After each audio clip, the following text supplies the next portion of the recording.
Good morning, student. Myself Mukesh Kumar Tiwari from LPM Public School. Dear student, today we will talk about for Rutherford nuclear model. As you know very well that in previous lecture I already talked about for what is the Thomson model and also why the Thomson model have been discarded. Today, let's start.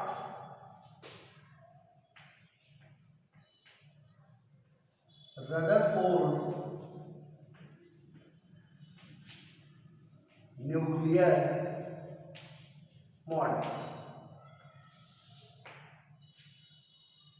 Dear student, today we have to discuss the new or the second atomic model which is known as Rutherford nuclear model. This model was given by Ernest Rutherford. Ernest Rutherford in 1911.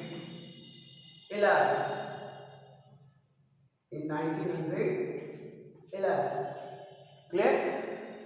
And this model is based on an experiment performed by Rutherford because Rutherford was very interested to know about that where the electron has been placed, and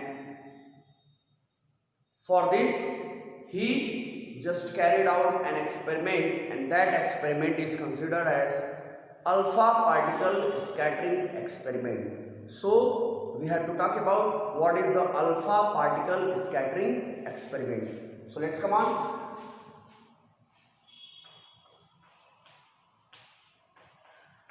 Alpha particle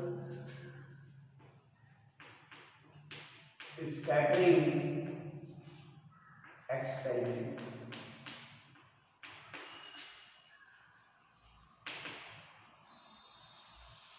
Here, so Rutherford performed an experiment. The experiment named was alpha particle scattering experiment. For this experiment, Rutherford have been taken the some important points, that means the things.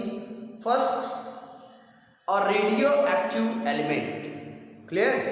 He just taken a radioactive element. Now you are thinking about that why he take the radioactive element, because the radioactive element is a cheap source of alpha particles. That means the alpha particles are only originate from a radioactive source. Clear? So the Rutherford just taken a radioactive elements to get the alpha particles because he wants to perform the alpha particle scattering experiment. And the second things was gold foil. He just taken a metal, that is the gold foil, and also the zinc sulfide screen, so on. Clear? So I just want to draw the diagram which was he used in his experiment. The diagram is here.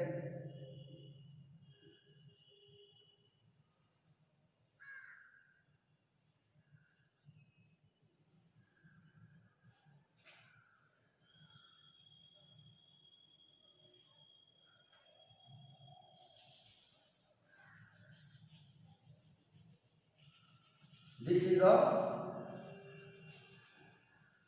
box, that is the lead block, you can also see here, and a radioactive element are present here. This is the radioactive source, or you can say this is the radioactive element, and from this element a rays, that is the alpha rays, are emitted from this element, or alpha particles or alpha rays, because I already talked about for this, the radioactive element have a tendency to form such type of the rays, and when this alpha rays strikes on a gold foil, this is a metal which is known as gold foil, and this gold foil is covered by a screen. This screen is known as zinc sulfide screen.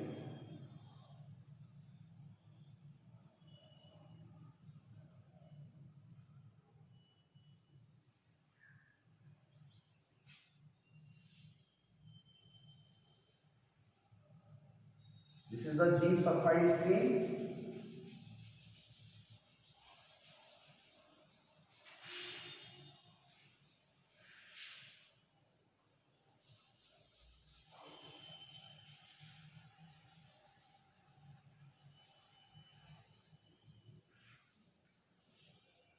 Here, this is the zinc sulfide screen, and this is the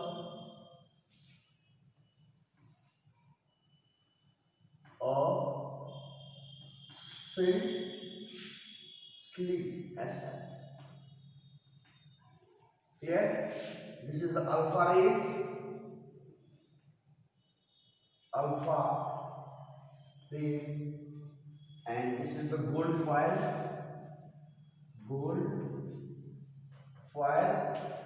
this is zinc sulfide screen, and when the alpha rays strike on the thin gold foil, then there are some lights are produced on the screen, that is the zinc sulfide screen. Clear? So let me explain this point in Hindi also. आप लोग consider कर रहे हो कि Rutherford nuclear model जो Rutherford ने दिया 1911 में, लेकिन सबसे जरूरी पॉइंट यहाँ पर ये आपको जानना है कि रदरफोर्ड ने अपने मॉडल को देने से पहले एक एक्सपेरिमेंट किया था, जिस एक्सपेरिमेंट को हम कहते हैं alpha particle scattering experiment. Clear? और वो एक्सपेरिमेंट मैं यहाँ पर आपको समझा रहा हूँ। सबसे जरूरी बात कि आखिर रदरफोर्ड को इतनी जरूरी क्या था, या वो इतना इंटरेस्टेड क्यों थे कि हम ये एक्सपेरिमेंट करें या सो ऑन। जैसे मैंने आपको पहले से ही बताया कि जब इलेक्ट्रॉन प्रोटॉन के बारे में पता चल गया, यानी इलेक्ट्रॉन प्रोटॉन एटम के अंदर होता है, तो अगली बार ये लोग सोचना शुरू कर दिए कि आखिर ये इलेक्ट्रॉन प्रोटॉन एटम में कहाँ पर, किस जगह पर होते हैं।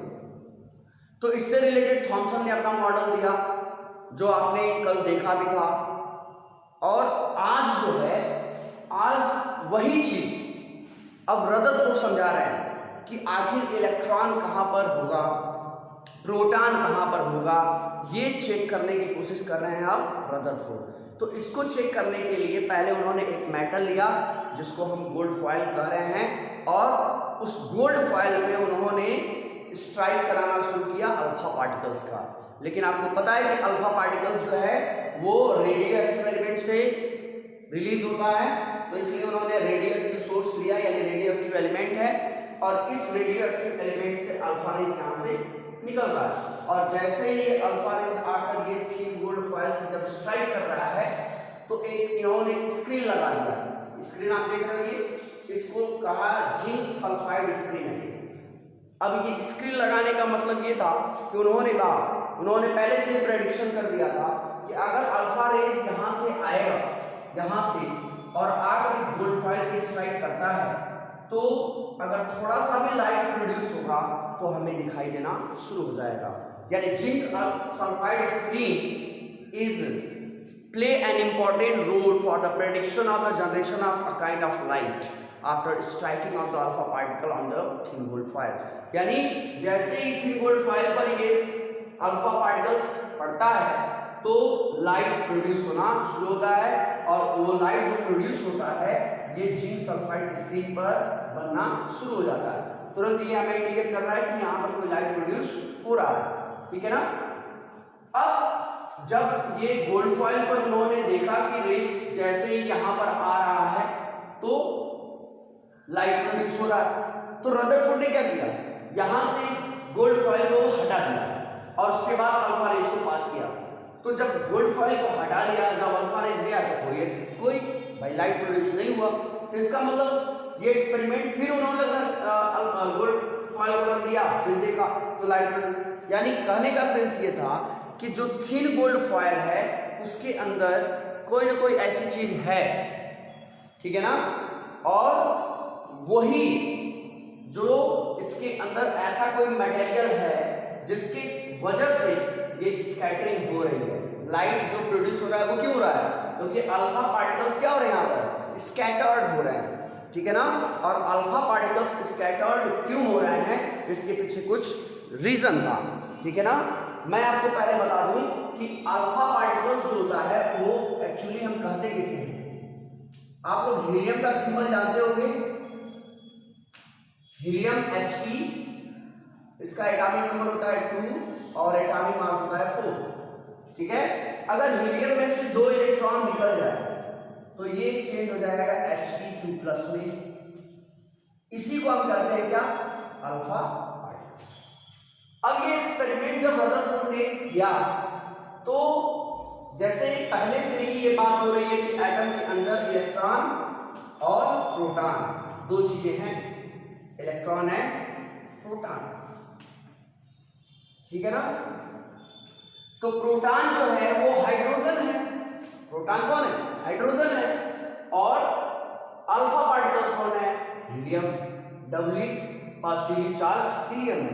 तो इसका मतलब अगर प्रोटॉन और हीलियम या अल्फा पार्टिकल्स में अगर हम बात करें तो सबसे ज्यादा मास होगा हीलियम का, यानी ये हैवी है और ये इससे मतलब कम है। यानी अगर स्कैटरिंग यहाँ पर जो एक्सपेरिमेंट को परफॉर्म कर रहे हैं, इस एक्सपेरिमेंट में हो क्या रहा है कि लाइट प्रोड्यूस हो रहा है। तो लाइट प्रोड्यूस हो रहा है क्योंकि स्कैटरिंग हो रही है, ठीक है ना। स्कैटरिंग किसका हो रहा है, अल्फा पार्टिकल्स का हो रहा है। और अल्फा पार्टिकल्स का स्कैटरिंग होना ये जानते हुए कि अगर इसमें इलेक्ट्रॉन प्रोटॉन होगा तो प्रोटॉन इस मतलब लाइट है और ये हैवी है, उसके बाद भी यहाँ पर क्या हो रहा है, स्कैटरिंग हो रही है, डिफ्लेक्शन हो रहा है। तो इसके लिए उन्होंने एक दूसरा उन्होंने हाइपोथेसिस अपने दिमाग में सोचा, और वो हाइपोथेसिस क्या था उसके बारे में हम कंसीडर करेंगे, ठीक है ना। इतनी बातें आपको समझ में आ गया। अब हम दूसरा डायग्राम बनाएंगे, उससे आपको समझाएंगे।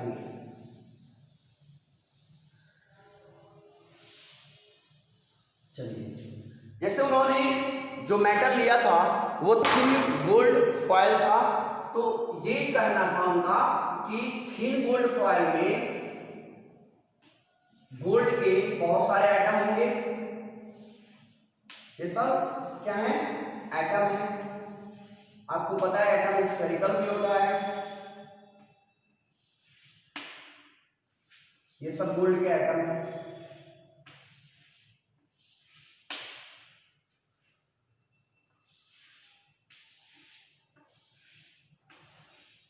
क्लियर,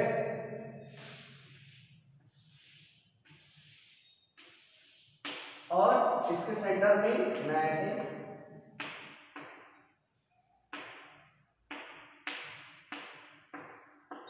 यानी जो उन्होंने थिन गोल्ड फॉयल लिया था उसमें स्कैटरिंग या जो लाइट प्रोड्यूस हो रहा था उसके पीछे उन्होंने एक हाइपोथेटिकल कॉन्सेप्ट सोचा कि मान लीजिए ये गोल्ड फॉयल है जिसमें थाउजेंड्स ऑफ एटम प्रेजेंट है और इसी पर अल्फा रेज पास कर रहा है ऐसे।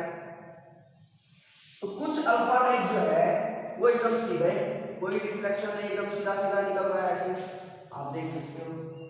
ये अल्फा रेज जो है वो क्या है, सीधे सीधे निकल जा रहा है। कुछ अल्फा रेज जैसे ही सेंटर से पास हो रहे हैं तो ना रिटर्न हो जा रहे हैं, ठीक है ना। फिर अब इससे कंक्लूजन क्या निकलता है, आपको यहाँ पर कंक्लूजन जानने की जरूरत है। कंक्लूजन क्या है यहाँ का, तो कंक्लूजन मैं अभी आपको बताऊंगा, पहले इसको मैं बना दूं।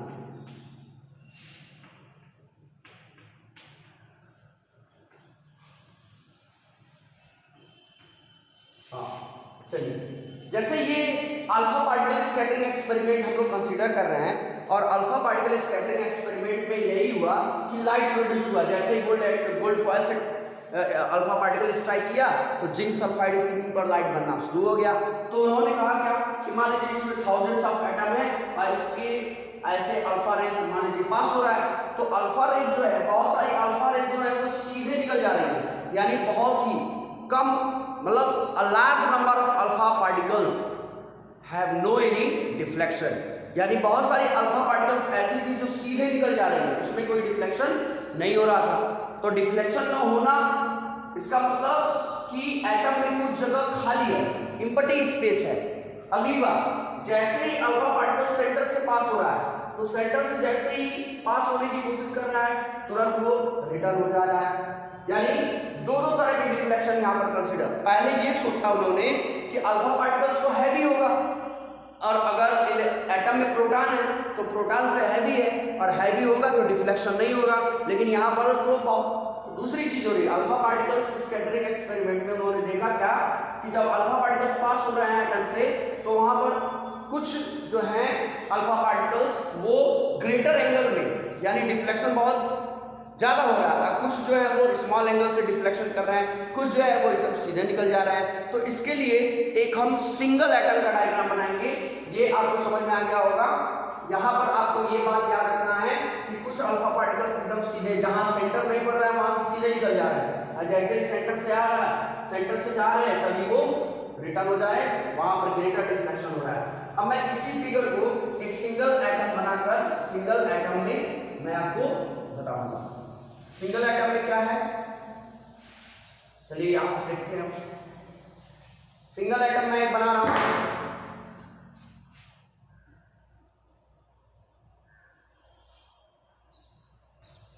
मान लीजिए कोई गोल्ड का एक बड़ा सा एटम, जिसमें मैंने बहुत सारा एटम अभी आपको दिखाया, इसमें से मैं एक सिंगल एटम को कंसीडर कर रहा हूं।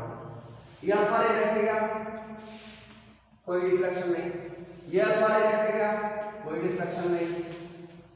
अब ये अल्फा रे थोड़ा सा यहां से डिफ्लेक्ट हुआ, जैसे ही सेंटर के करीब होके गया डिफ्लेक्ट हुआ। अब ये अल्फा रे जब सेंटर से जा रहा है बहुत ज्यादा डिफ्लेक्ट हुआ, ठीक है। फिर ये थोड़ा सा ऐसे आया और डिफ्लेक्शन हुआ। अब यहां से हम समझते हैं ये है जैसे ये गोल्ड का एक सिंगल एटम है और यहां से हम अल्फा पार्टिकल्स को पास कर रहे हैं, तो ऊपर से कुछ अल्फा पार्टिकल्स सीधे जा रहे हैं, नीचे से भी कुछ अल्फा पार्टिकल एकदम सीधे, यानी कोई डिफ्लेक्शन उनमें नहीं हो रहा है। लेकिन जैसे ही अल्फा पार्टिकल सेंटर से करीब से जा रहे हैं तो डिफ्लेक्शन होना शुरू हो रहा है। कुछ जो है जो एकदम सेंटर से जा रहे हैं वहां पे डिफ्लेक्शन बहुत ज्यादा हो रहा है। तो इसके पीछे ये सारा जो एक्सपेरिमेंट जो हो रहा है, इससे कंक्लूजन क्या निकाला रदरफोर्ड ने, उन्होंने कहा कि there is a very little part which are present in the center of the atom and these little part have positive charge। उन्होंने कहा क्या कि एटम के सेंटर में अल्फा रेस का सेंटर से ही डिफ्लेक्शन ज्यादा हो रहा था, तो उन्होंने कहा कि एटम के सेंटर में कोई ऐसा पार्ट है जिसके पास पॉजिटिव चार्ज है। और पॉजिटिव चार्ज क्यों उन्होंने कहा, क्योंकि आपको मैंने पहले बताया कि हीलियम जो अल्फा पार्टिकल्स है वो He double charge positively charge helium है, तो इसके पास ऑलरेडी दो पॉजिटिव चार्ज है और ये जैसे ही सेंटर से जा रहा है ग्रेटर डिफ्लेक्शन हो रहा है। तो ग्रेटर डिफ्लेक्शन होने का मतलब ये है कि सेंटर में कोई ऐसा पार्ट है जिसके पास पॉजिटिव चार्ज है, और जब पॉजिटिव चार्ज एक दूसरे के इंटरेक्शन में आएंगे तो वहां पर डिफ्लेक्शन ज्यादा होगा। तो इस तरह से रदरफोर्ड ने कहा कि इसके सेंटर में पॉजिटिव चार्ज है और इसी चीज को उन्होंने नाम बाद में दे दिया न्यूक्लियस। और इसी तरह से रदरफोर्ड के मॉडल को हम रदरफोर्ड न्यूक्लियर मॉडल कहते हैं। न्यूक्लियर मॉडल क्यों कहते हैं, क्योंकि इन्होंने अपने मॉडल में न्यूक्लियस की डिस्कवरी कर ली। अब ये जो सेंटर में जो पार्ट है, वेरी लिटिल पार्ट जो जिसके ऊपर पॉजिटिव चार्ज है, इसी को नाम दे दिया गया न्यूक्लियस, ठीक है। अब ये देखा गया कि क्यों यहां से डिफ्लेक्शन नहीं हुआ, तो इसका मतलब ये अल्फा पार्टिकल्स है जिसके ऊपर पॉजिटिव चार्ज है और यहाँ पर जो है उसके ऊपर नेगेटिव चार्ज है, यानी नेगेटिव और पॉजिटिव एक दूसरे को इंटरेक्ट कर लेंगे, इसलिए डिफ्लेक्शन नहीं होगा। तो इस तरह से रदरफोर्ड ने अपने मॉडल को एक्सप्लेन किया, लास्ट में कंक्लूजन क्या दिया कि atom is composed of two parts, first the positively charge nucleus and the second the empty space around the nucleus where electron revolves। यानी उन्होंने कहा क्या कि एटम जो है स्फेरिकल होता है, कोई बात नहीं, सबने बताया। एटम के सेंटर में पॉजिटिव चार्ज है जिसको हम न्यूक्लियस कह रहे हैं, और न्यूक्लियस के बाहर का जो एरिया है ये इसमें इलेक्ट्रॉन रिवॉल्व करता है जिसको हम ऑर्बिट कहते हैं। यानी अब रदरफोर्ड ये कंक्लूजन दे दिए कि ऑर्बिट में इलेक्ट्रॉन है और न्यूक्लियस में प्रोटॉन है। ठीक है, तो इलेक्ट्रॉन और प्रोटॉन का जो पोजीशन था वो रदरफोर्ड मॉडल में अच्छे से उन्होंने बताया।